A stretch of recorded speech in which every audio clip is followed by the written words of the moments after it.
Jesús cambia el corazón.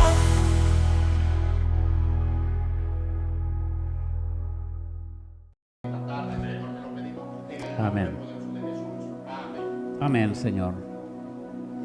Amén, hermanos. Gloria a Dios. Bueno, si tenemos batallas porque estamos en guerra.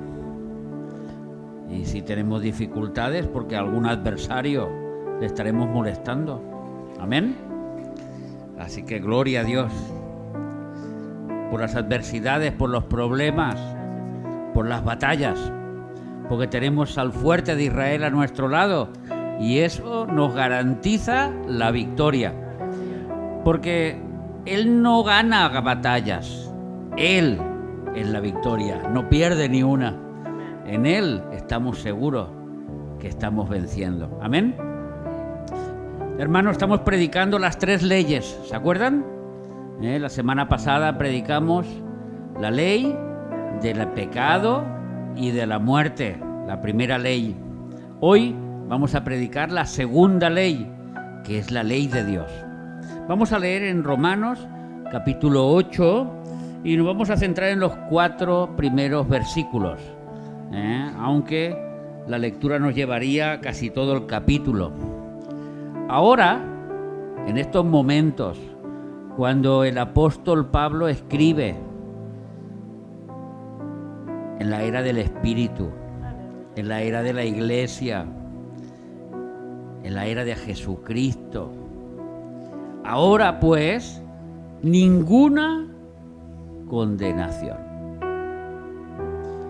Aunque hayamos pecado, somos pecadores, vamos por el mundo, tropezamos, caemos, a veces decimos cosas que no tenemos que decir, pero aquí dice, ninguna condenación. Nadie te puede condenar. Nadie tiene el derecho a condenar. Ninguna condenación hay para los que están en Cristo Jesús. Y esto es una frase que nos la complementa con esta situación, con este lugar.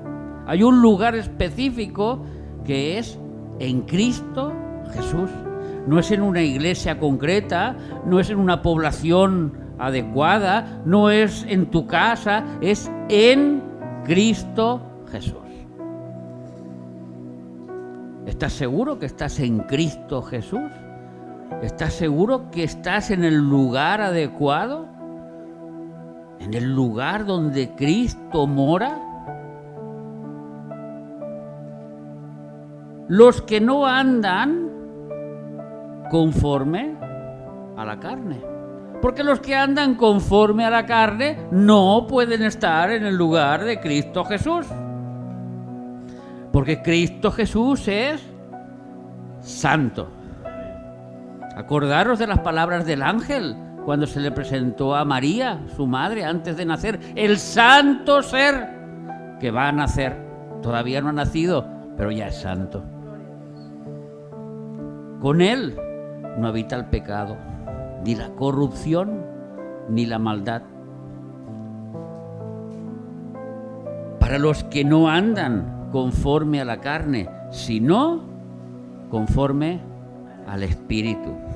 ¿Y por qué? Porque la ley del Espíritu de vida, hay una ley que la hablaremos la próxima semana, que no hemos llegado todavía.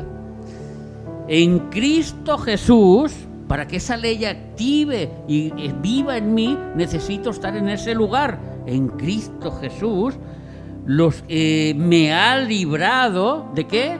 De la ley, del pecado y de la muerte. ¿Os acordáis? Porque la paga del pecado tiene una ley. ¿Cuál es? La muerte. Tú pecas, vas a morir. Es una sentencia, es una ley, es inquebrantable. Igual que la gravedad es inquebrantable. Si yo cojo un tapón y lo tiro al suelo, va a caer al suelo. No va a subir para arriba, ni a la derecha, ni a la izquierda. Es una ley. La ley de la gravedad. Y esta ley del pecado es inquebrantable. Tú vives para la carne, vas a morir. tú vives para el Espíritu, entonces la ley del Espíritu te librará de la ley, del pecado y de la muerte. Porque lo que era, hermanos, lo que era imposible para la ley, ¿y ahora de qué ley nos está hablando? De la ley que hablaremos hoy, de la ley de Dios. Porque la ley que Dios le dio al hombre, que era para salvación, resulta que era imposible para la ley por cuanto era débil por la carne. No porque la ley fuera mala, sino porque mi debilidad como ser humano está decantada a pecar. Y cuando peco, actúa la primera ley. Aunque esté la segunda en acción, la primera es la que actúa. La paga del pecado es la muerte. Por lo que era imposible para la ley, por cuanto era débil por la carne, Dios, ahora actúa Dios, enviando a su Hijo en semejanza de carne de pecado, y a causa del pecado, condenó al pecado en la carne, para que la justicia de la ley se cumpliese en nosotros. Si Jesús no hubiera venido, si Jesús no hubiera muerto en nuestro lugar, si Jesús no hubiera condenado el pecado, la justicia de Dios no se cumpliría en cada uno de nosotros. Los que estamos, ¿dónde? En Cristo Jesús. Los que andamos según el Espíritu y no la carne. ¿Qué dice?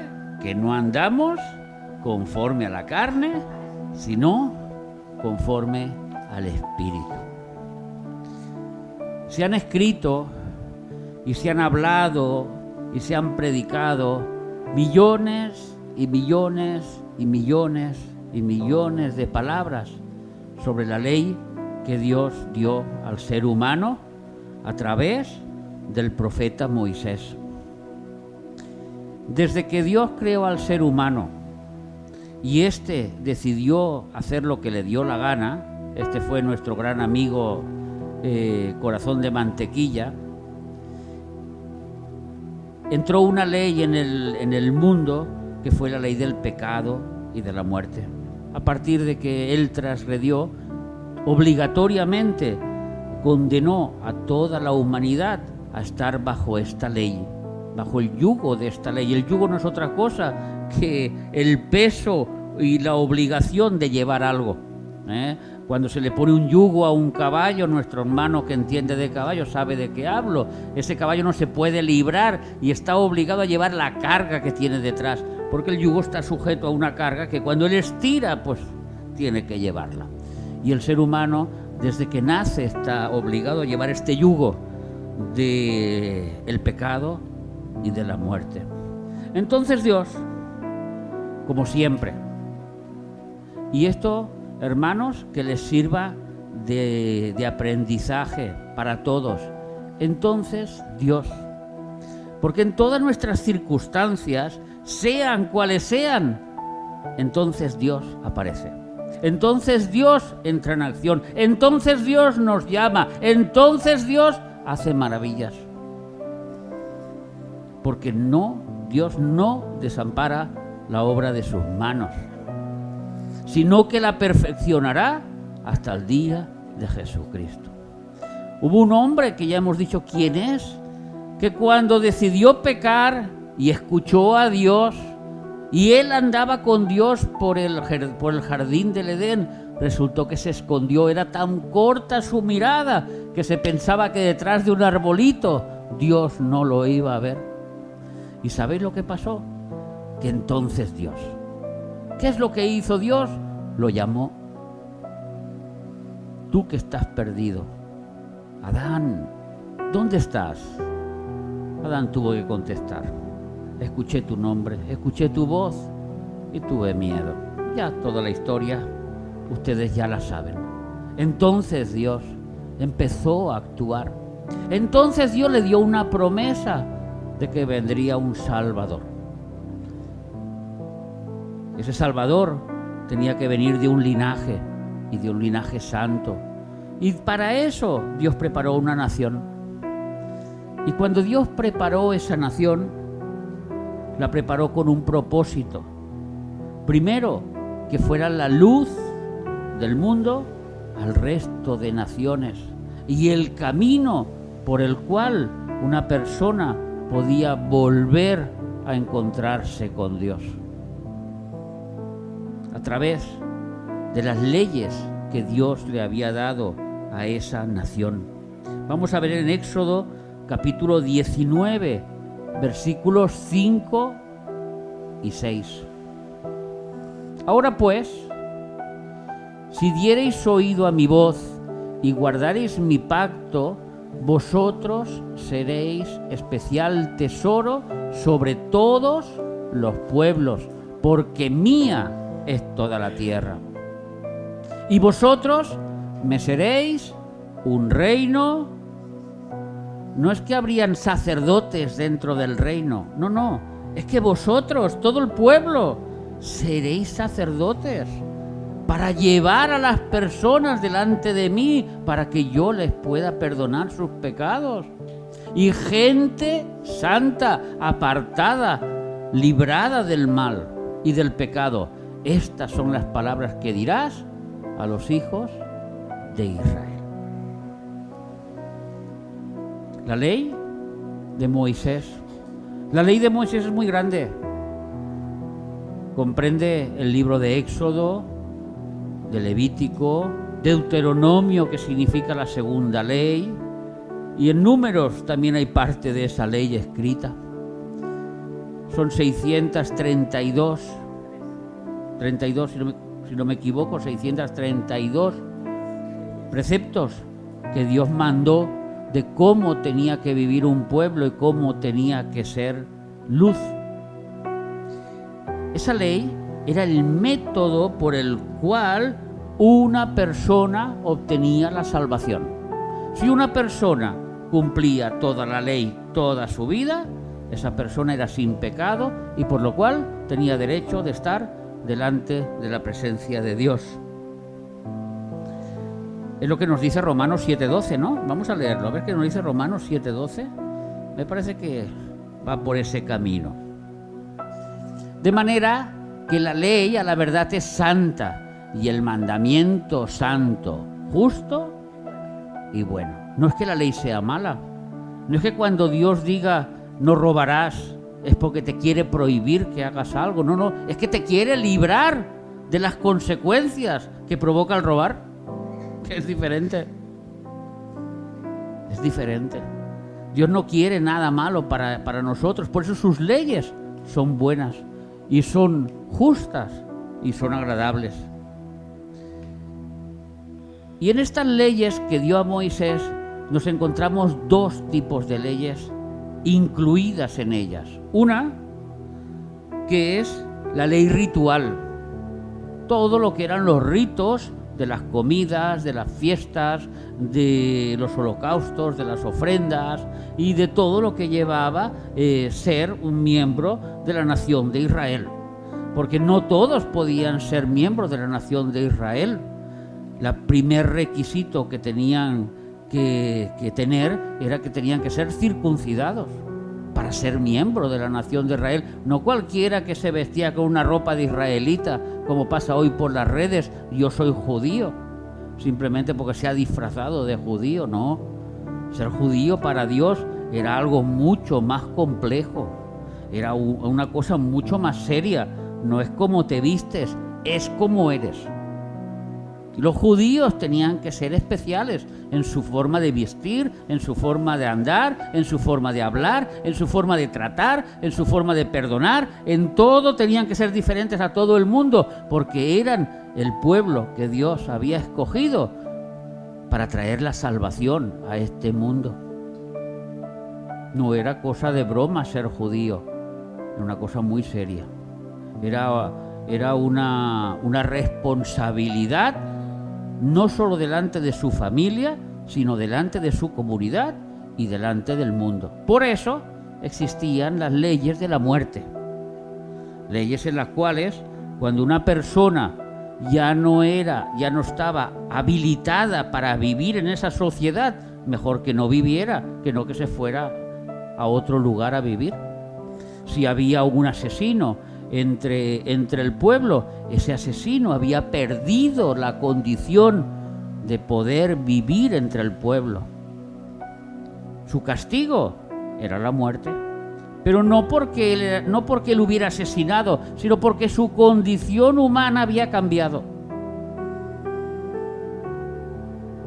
Su condición humana. Y si había uno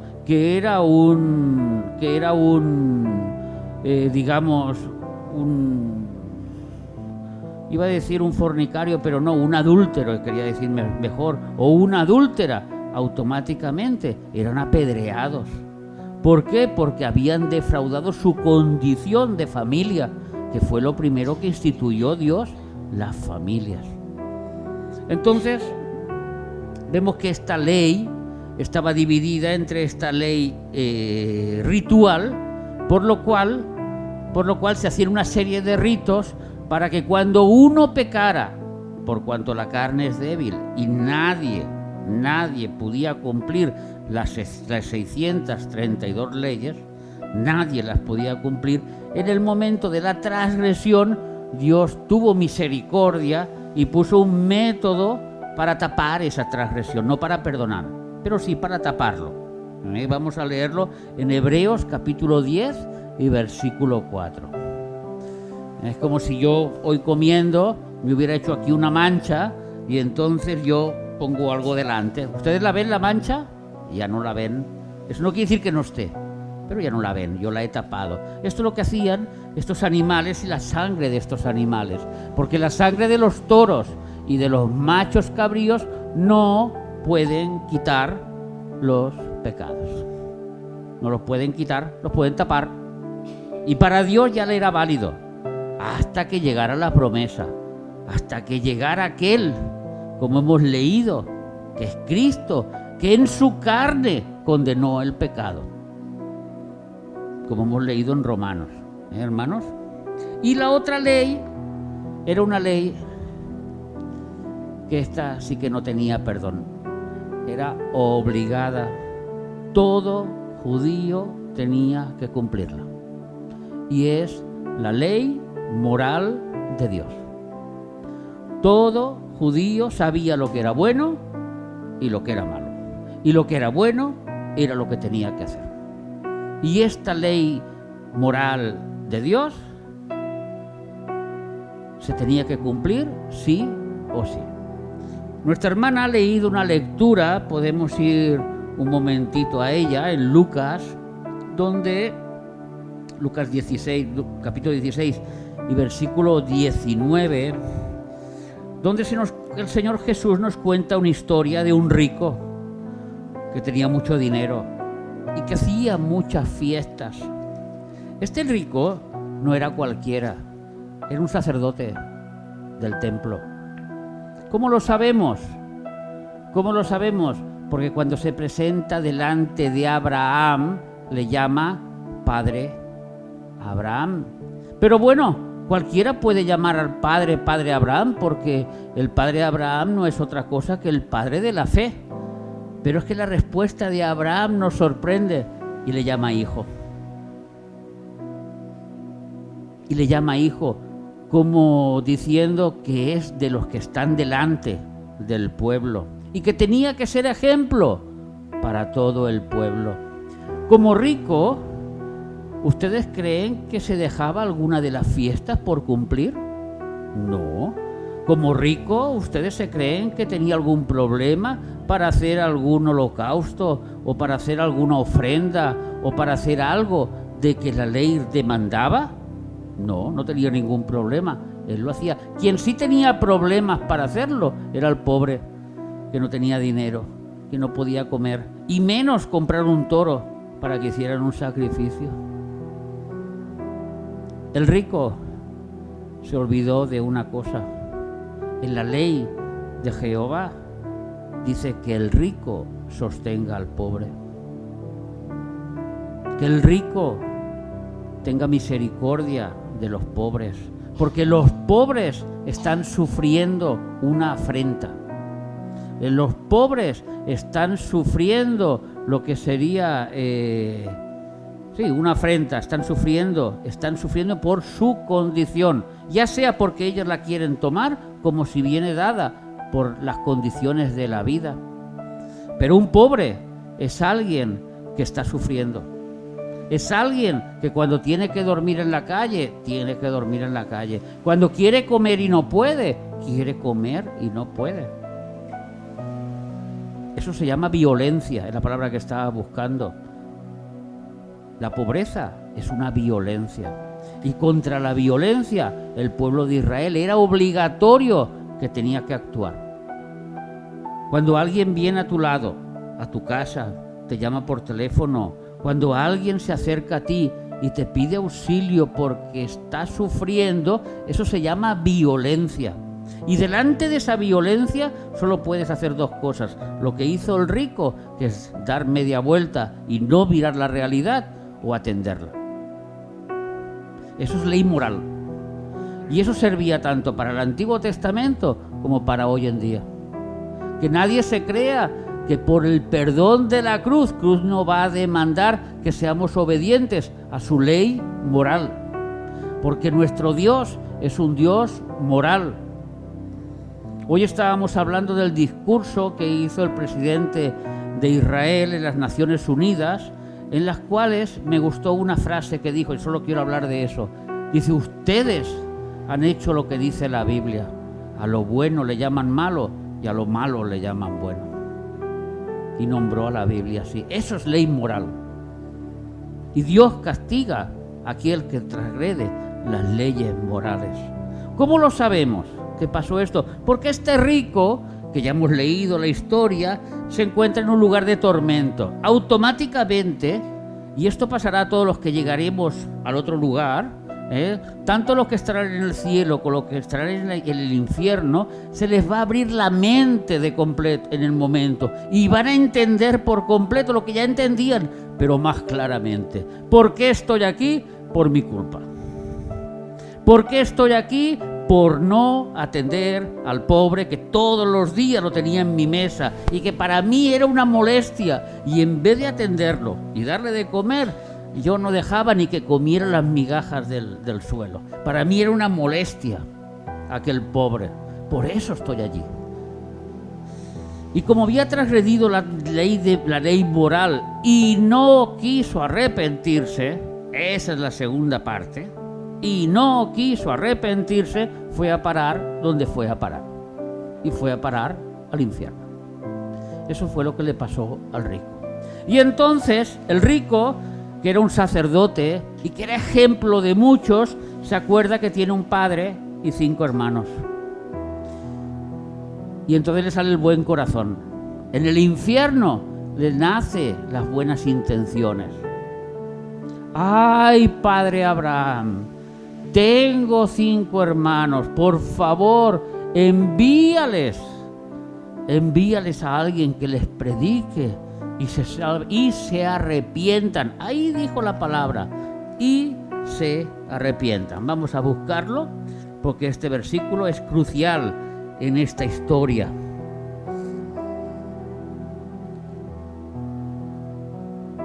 Versículo 30. Cuando el padre Abraham dice, yo no puedo enviarles a nadie que resucite de los muertos, no es la forma que Dios quiere que se predique el evangelio. No, padre Abraham, pero si alguno fuera ellos de entre los muertos, se arrepentirán. En el infierno se dio cuenta de esta palabra que él en la vida nunca la había actuado, pero ahora tenía el conocimiento pleno de todos sus hechos, de su castigo y de su hipocresía, aún estando en el infierno. Porque los que estarán en el infierno continuarán creyéndose que tienen la razón y que los equivocados son los otros. Porque resulta que le dice al padre Abraham, ay, envía a quien sea que los prediquen a mis hermanos. ¿Por qué? Porque sus hermanos, como él había sido el ejemplo, eran como él o peor que él. ¿Y se imaginan lo que le pasaría cuando sus hermanos llegarían a aquel lugar de tormento y encontraran a su hermano, que fue el causante por el cual, ejemplo, él llegó y los llevó a tal lugar? Pues que lo iban a correr por todo el infierno a palos, y no un día, ni dos, ni tres, sino cada vez que les doliera algo, dirán, por tu culpa yo estoy aquí. Y como él sabía todas esas cosas, que en ese momento se le abrió la mente, en ese momento se le abrió todo el panorama que tenía por delante. Padre Abraham, ay, ves, que se arrepientan lo que yo no hice, pero al menos, yo no los tendré encima mío, encima masacrándome. No es que fuera bueno, es que seguía siendo el mismo egoísta. La respuesta del padre Abraham fue clara. Los milagros no van a convertir a nadie.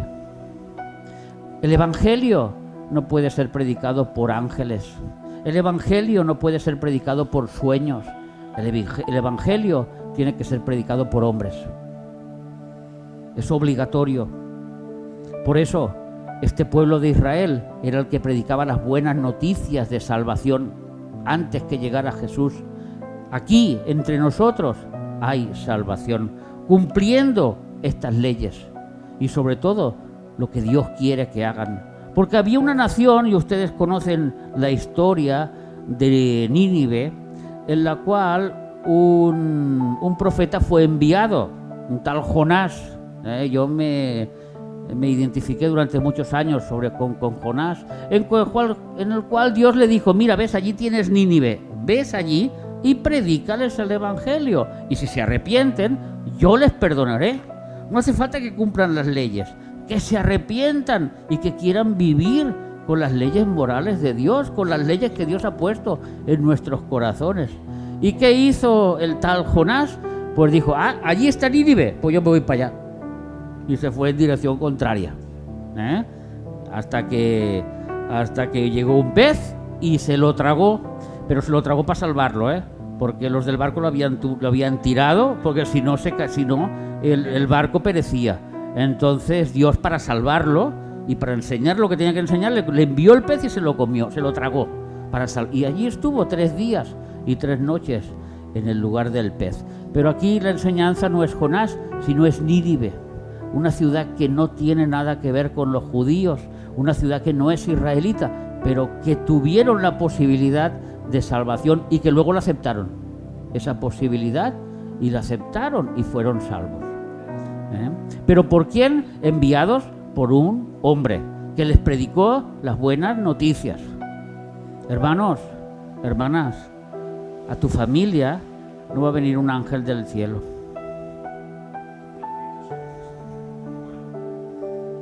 Ni un sueño. No. Quien los va a salvar va a ser tu testimonio y tu vida. Y tus palabras dirigidas por el Espíritu Santo. Las buenas noticias del Evangelio. Pero la ley, cuando se escribió la ley, esta ley no puede quitar el pecado. Lo que hacía la ley era sacar a luz el pecado. Vamos a leer en Romanos 7:7, a ver si así lo entendemos un poquito más. ¿Qué diremos, pues? ¿La ley es pecado?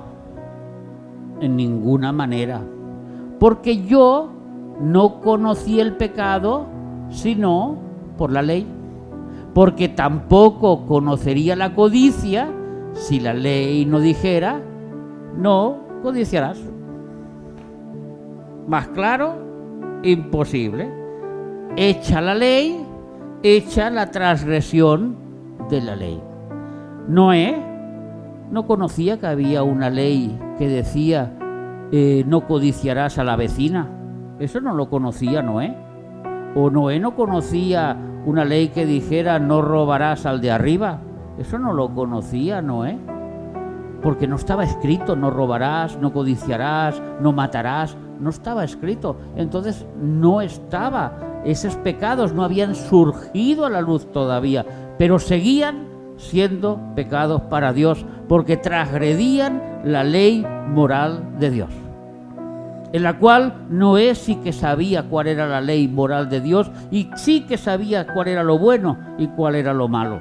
Igual le pasó a Enoc, igual le pasó a Abraham antes de la ley, igual le pasó a Jacob, a Isaac, e igual le pasó a millones de personas que sí que sabían cuál era lo bueno y cuál era lo malo. Pero cuando Dios quiso ponerlo todo en orden, escribió las leyes. Y ahí tenemos los 10 mandamientos, que cuando éramos pequeños nos lo hacían estudiar de memoria y no lo sabíamos. Y cuando somos mayores, como entramos en la ley del Espíritu, nos olvidamos de que existen 10 mandamientos, pero que todavía están en vigor y que todavía tenemos que obedecerlos.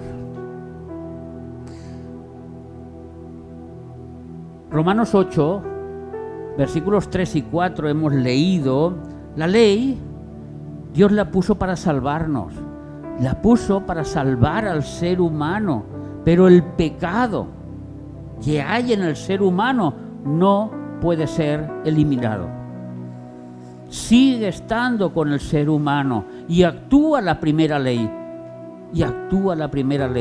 La ley del pecado y de la muerte.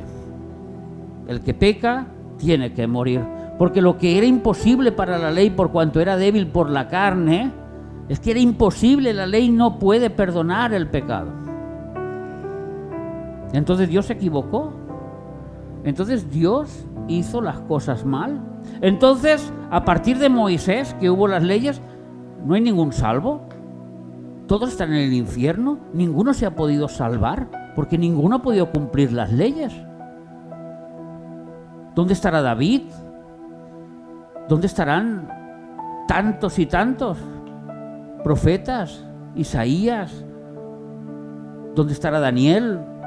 ¿Dónde estarán los amigos de Daniel? Pero si no pueden cumplir las leyes, entonces, mirar, vamos a hablar de lo que es la realidad, la vida de un hijo de Dios en el Antiguo Testamento y la vida de un hijo de Dios en el Nuevo Testamento. Y no están tan separaditas como ustedes se creen. No es que aquellos vivían en otra época, que como no estaba Jesús, ellos tenían otras cosas que hacer. No, era muy similar a la nuestra. O nosotros tendríamos que hacer cosas muy similar a lo de ellos, mejor dicho. Dice Génesis capítulo 17 y versículo 1. Esto se escribió antes que estuviese la ley. Se escribió 2000 años después que el hombre existiera en la tierra. Y Dios se lo dijo a un hombre en un momento en que la sociedad estaba perdida, en que la sociedad estaba abandonada, detrás de muchos dioses, detrás de cualquiera que le hablase, pero ninguno iba detrás del verdadero Dios. Y le dice Dios al Padre nuestro de la fe, hablo nuestro porque es el Padre de la fe de todos. Era Abraham de 99 años cuando le apareció Jehová y le dijo: yo soy el Dios poderoso. Léanlo ustedes. Anda delante de mí y sé. No hay nada más. Anda delante de mí y sé perfecto. ¿Cómo tenía que andar los del Antiguo Testamento? Perfectos. ¿Y delante de quién? De Dios. Si pecaban, se arrepentían. Si transgredían, sufrían y pedían perdón, y Dios los perdonaba. Anda delante de mí y sé perfecto.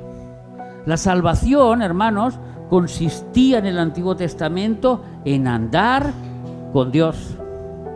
Por eso Romanos nos escribe y nos lo repite y nos lo vuelve a decir: los que están en Cristo. ¿Y quiénes son los que están en Cristo? Los que no andan conforme a la carne, sino conforme al Espíritu. Uno a lo mejor se cree que está en Cristo, pero viva la fiesta. Llega el sábado. La fiesta loca. Yo estoy en Cristo, pero voy a coger 4 borracheras. Yo estoy en Cristo, pero yo si puedo defraudar, defraudo lo que puedo. Y si puedo robar en mi trabajo, lo hago. Y si puedo hacer lo que... Pero yo estoy en Cristo, que luego voy a la iglesia el domingo. Eso no es estar en Cristo. Estar en Cristo es andar y ser perfecto, como veremos la semana que viene. En el Antiguo Testamento la salvación consistía en andar con Dios más que en intentar obedecer las leyes viviendo en el pecado y querer hacer sacrificios y ofrendas para recibir el perdón. Ese fue el fallo de ellos, que vivían en pecado, querían cumplir las leyes y luego cuando veían que era imposible, en vez de andar con Dios y hacer las cosas correctas, iban y ofrecían sacrificios y ofrecían holocaustos, hasta que el Señor se hastió y se cansó y les tuvo que decir en Oseas capítulo 6 y versículo 6, estoy harto de ustedes. Oseas 6, versículo 6. Estoy harto de vuestros sacrificios, estoy harto de vuestros holocaustos, estoy harto de ustedes. Con sus ovejas, Oseas 6, 6.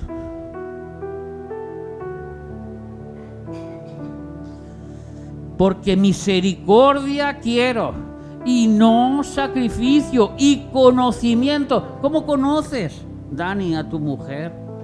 O Isidro, ¿cómo conoce a Nelly? Si no andando juntos, si no caminando juntos, si no teniendo relación juntos. ¿Cómo yo conozco a mi mujer?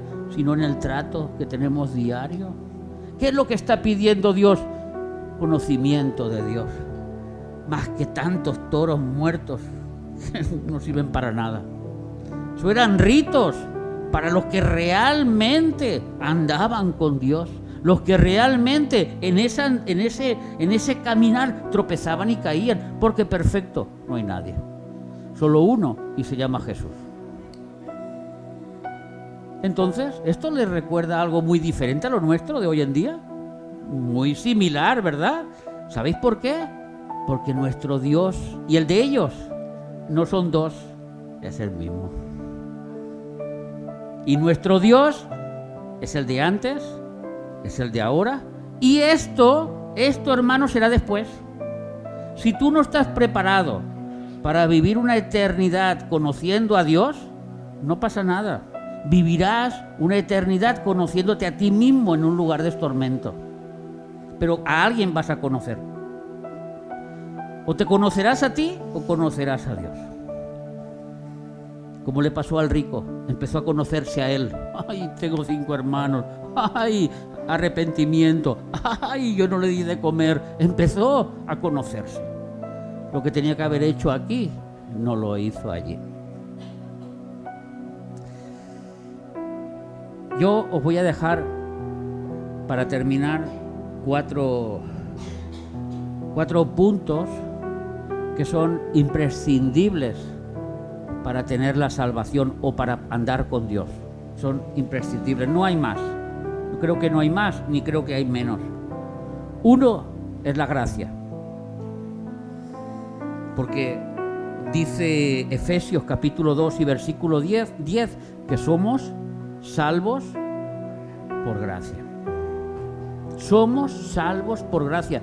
Pero esto no es de ahora, hermanos. Esto no es que surgió ahora. Cuando vino Jesús apareció la gracia. La gracia llegó. Antes estaban todos condenados. No se equivoquen. Noé, en un mundo de maldad, Dios salvó a 8 personas. Vamos a leer Génesis 6, 8. Rapidito, Génesis 8. Noé halló gracia delante de Jehová.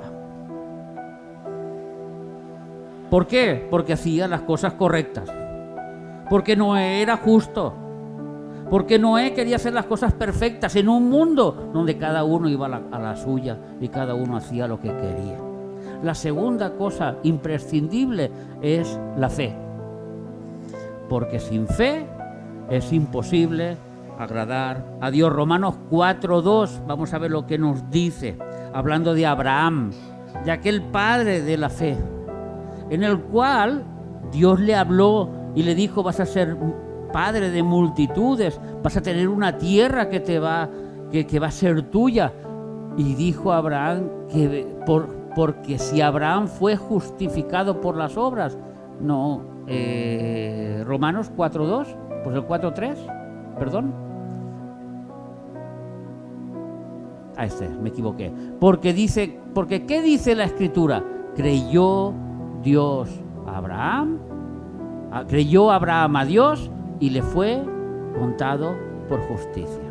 Esto es fe, creer lo que no se ve, creer la palabra de Dios, creer en su palabra. Mirad lo que dice Mateo capítulo 8 y versículos del 8 al 10. Estas ya son palabras de Jesús, para que veamos cómo tenemos que tener nuestra fe.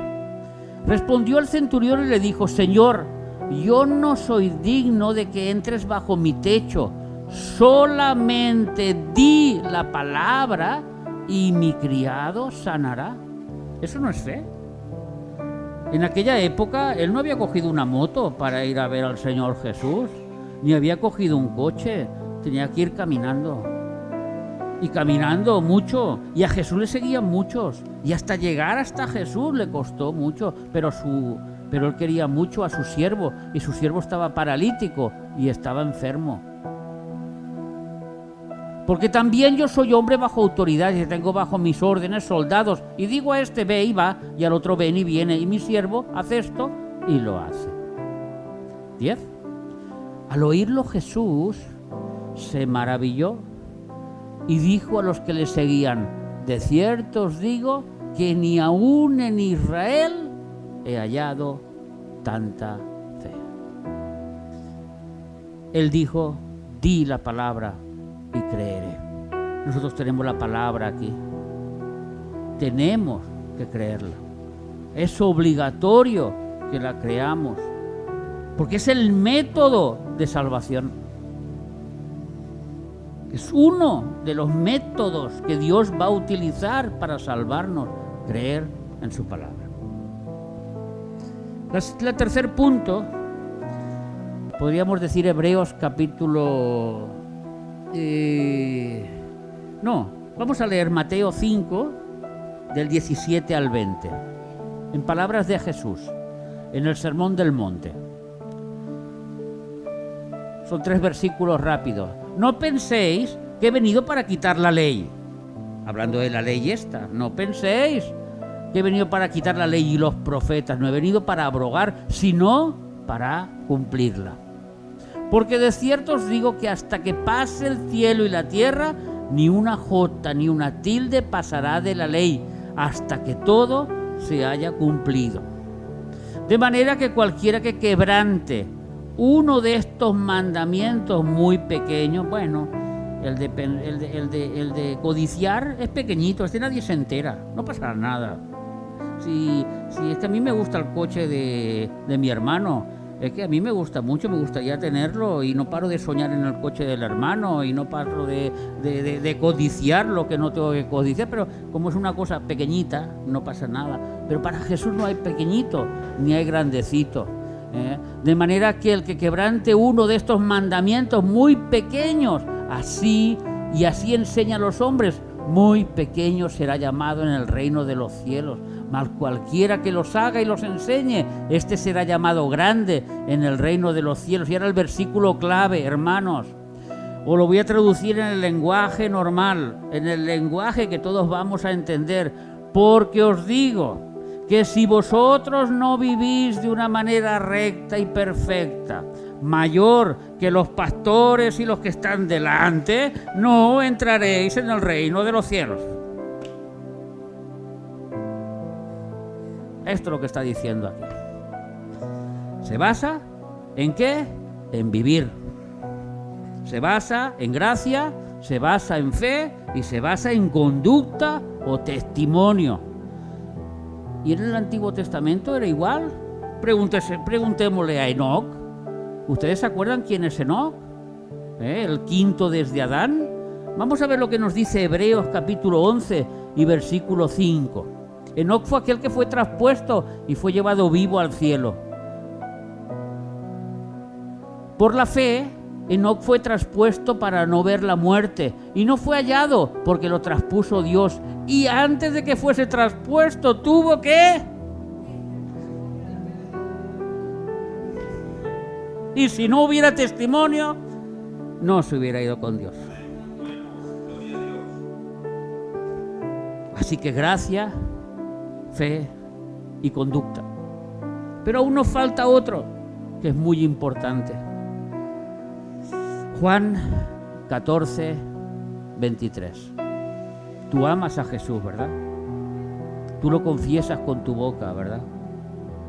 Respondió Jesús y le dijo: el que me ama, mi palabra guardará. La palabra guardar es obedecer, es un símil.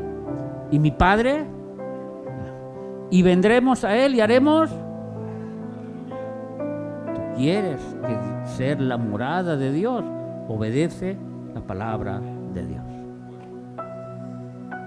No sirve aquella persona que dice: yo tengo mucha fe, soy salvo por gracia, intento vivir perfectamente, pero no me da la gana congregarme.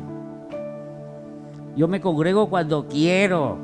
Yo voy a la iglesia cuando a mí me apetece, cuando me siento bien. Cuando Jesús, en boca de Pablo, no dejar de congregaos, como muchos tienen por costumbre. Y más cuando se acerca aquel día. ¿Lo veis, hermanos? ¿Amas a Dios? Demuéstralo. Obedécele. Y estos 4 puntitos que os he dejado aquí no es otra cosa que los métodos de salvación del Antiguo Testamento y los del Nuevo. Son los mismos. No ha cambiado nada. Nuestro Dios es el mismo. Sin fe, sin gracia, es el primero en la gracia de Dios. Porque si no estaríamos todos destruidos. Sin gracia, sin fe, sin un testimonio que acompañe nuestra fe y sin la obediencia, no entraremos en el reino de los cielos, hermanos. Yo sé que muchos predican: cree en el Señor Jesucristo y serás salvo tú y tu casa. Esa es una parte de la salvación, pero la Biblia es un compendio de libros, es un compendio de palabras que Dios... Ahí está la mente de Dios, y en esa mente de Dios está todo ligado, está todo, nada es contrapuesto, va todo en una armonía. Claro que la fe es necesaria, pero también es necesario la gracia de Dios, pero también es necesario que nosotros vivamos de una forma que tenemos que vivir, y también es necesario que obedezcamos. Entonces, no es hacer una cosa sin dejar de hacer lo otro. No es que yo peco y pido perdón. No, eso es lo que Dios se cansó en el Antiguo Testamento. Se cansó de que le pidieran perdón matando a toros y a machos cabríos. Se cansó. Como hoy en día Dios debe estar cansado de las oraciones: Dios, perdóname, y vuelvo a caer en el mismo pecado. Dios, perdóname, y vuelvo a caer en el mismo pecado. Dios, perdóname. Al final Dios dice: estoy cansado, ni me conoces, ni sabes quién soy, ni andas conmigo y quieres que te perdone. Prefiero que andes conmigo, seas un pecador y vayamos caminando. Ya veremos. Iremos transformando la vida, iremos cambiando las circunstancias, iremos cambiando las personas. Llegará un momento que tu justicia será mayor que la de los pastores y que los querubines, incluso, diría yo. Pero empecemos a caminar, empecemos a andar. Porque si no, hermanos, nos va a atrapar la primera ley. ¿Te acuerdas cuál es? La de la ley del pecado y la muerte. Porque la paga del pecado más la dádiva de Dios es la vida eterna. Amén. Padre, te damos gracias en esta hora, Señor, porque qué buena que es tu ley, Señor, porque no es para castigo, sino para salvación. Señor, gracias por tu palabra, porque tu palabra nos abre el entendimiento, nos abre la mente, Señor, nos enseña cómo tenemos que caminar, cómo vivir, Señor, para poder luchar en este mundo que es adverso, Señor. Y nosotros no ir en contra del mundo, sino ir a favor tuyo. Y donde tú vayas, vamos nosotros, Señor. Así te pedimos, Padre, que nos ayudes a andar contigo todos los días, haciendo lo correcto, Señor, haciendo lo perfecto, lo agradable, Señor, según tu santa voluntad. Te pido, Señor, y te doy gracias por los hermanos que han tenido el esfuerzo de traerlos hasta aquí, que han venido hasta aquí. Señor, mira estas lluvias que están próximas a llegar, que no nos hagan daño, Señor, que no sean perjudiciales, Señor, que nosotros nos lleves también a nuestras casas, Padre Santo, y que te acuerdes de los enfermos. Nos acordamos de Maribí, que no ha podido venir por esta circunstancia. Nos acordamos de Rosa, que todavía está allá, Señor, que tú la guardes y la protejas allá en Murcia, Señor. Nos acordamos de María Luisa, Señor, que tú sabes su situación y por la cual no puede venir con este trabajo que tiene. Nos acordamos, Señor, de nuestro hermano George y su proceso de salud, y nos acordamos de todos ellos, Señor. Te pedimos que tú pongas tu mano de sanidad sobre ellos, Señor, y sobre los que estamos aquí, Padre Santo, que tú, Señor, nos sanes de toda dolencia, de toda circunstancia adversa que podamos tener, tanto física como espiritual, como de nuestras almas, Señor.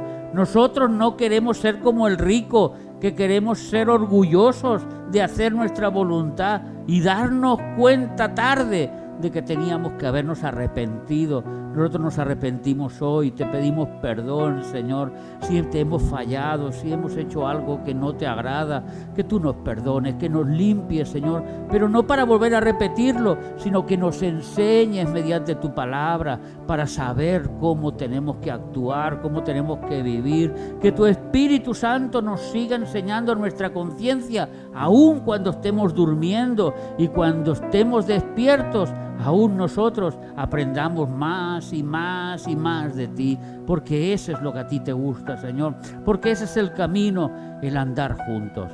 Y nosotros hemos empezado a caminar en este camino y queremos continuar hasta que tú vengas por nosotros o hasta que nos lleves a tu gloria. Así te lo pedimos y te damos gracias en el nombre de Cristo Jesús nuestro Señor. Amén, amén y amén, hermanos. Gloria a Dios. Amén. Un aplauso al Señor. Amén. Amén.